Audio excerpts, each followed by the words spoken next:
এত সুন্দর কিছু ভিউ দেখলাম, এত সুন্দর সুন্দর দৃশ্য দেখলাম, একদম চোখ মানে নিজের চোখকে বিশ্বাস করতে পারতেছিলাম না যে নিজের চোখের সামনে এত সুন্দর গ্রাম দেখতেছি। বাংলাদেশের গ্রামগুলো খুব সুন্দর, গ্রাম মানেই সুন্দর, এখানে গ্রামগুলো একটু অন্যরকম সুন্দর। এখানে হচ্ছে সব কিছু পরিষ্কার, যেখানে ঘরবাড়ি সেখানে একেবারে ঘরবাড়ি, যেখানে খালি সেখানে মাঠের পর মাঠ খালি। এখানে অনেক চাষবাস হয় দেখলাম, ভুট্টা গাছ, ফুল গাছ, সবার ঘর বাড়ির সামনে একটু একটু করে সবাই শাক সবজি করেছে।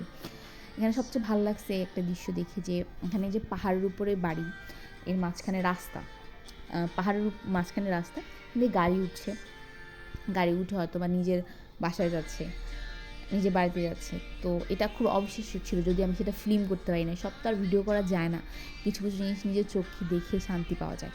আমার কাছে খুব ভালো লাগতেছিলো, আমি এত মানে সুন্দর দৃশ্য আমার চোখ দেখতেছে, আমার চোখ জুড়ে যাচ্ছিলো, চোখের আরাম লাগতেছিল, এত ক্লিন, এত গাছপালা। মানে বলতে গেলে বাংলাদেশেও অনেক গ্রিনই আছে, মানে ঢাকা শহর বাদে বাইরে তো গ্রিনই, সবুজ আর সবুজ, এখানেও মানে প্রচুর সবুজ, এখানে দ্বিগুণ সবুজ। তো পৃথিবী অনেক সুন্দর আসলে, বারবার বলতে ইচ্ছে করে পৃথিবী আসলেই অনেক সুন্দর।